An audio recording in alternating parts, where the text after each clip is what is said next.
ମନେ ଅଛି ତ? ତୁ କହିବୁ ଆଉ ମୁଁ କରିବିନି। ହେଲେ ଏ କାମଟା କରିଦେଲେ ମତେ କଣ ମିଳିବ? ହାଡି ଖାଇବ କଉଡ଼ି, ମାଡ଼ ଖାଇବ ଢୋଲ। ନା, ମତେ କାମରେ ଜମା ପଶାନି। ଆଲୋ ହେ, ଆଉ ଆମ ବାହାଘରଟା ଆଉ କଣ ହେଲେ ଘର ସଂସାର କରିବା? ଆରେ ଶୁଣୁ, ମୁଁ କଣ ତୋ କଥାରେ କେବେ ଅରାମ ଖାଇଛି? ସବୁ କଥାରେ ଗୋଟେ ମଉକା ଦରକାର। ରହ, କିଛି ଧନ ହାତ ମୁଠାକୁ ଆସିଯାଉ, ତାପରେ ଯାହା କରିବା ନା। ହଉ, ଠିକ ଅଛି, ମୁଁ ଯାଉଛି ସଜିଲି ହେଇ ଗାତରେ ପଉଛି।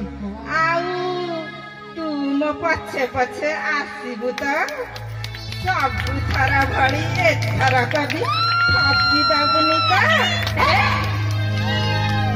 ସବୁବେଳେ ଆର ବେକାରିଆ କଥା। ବାରିକ ଟୋକାର ବହୁତ କରାମତି ହେଲା।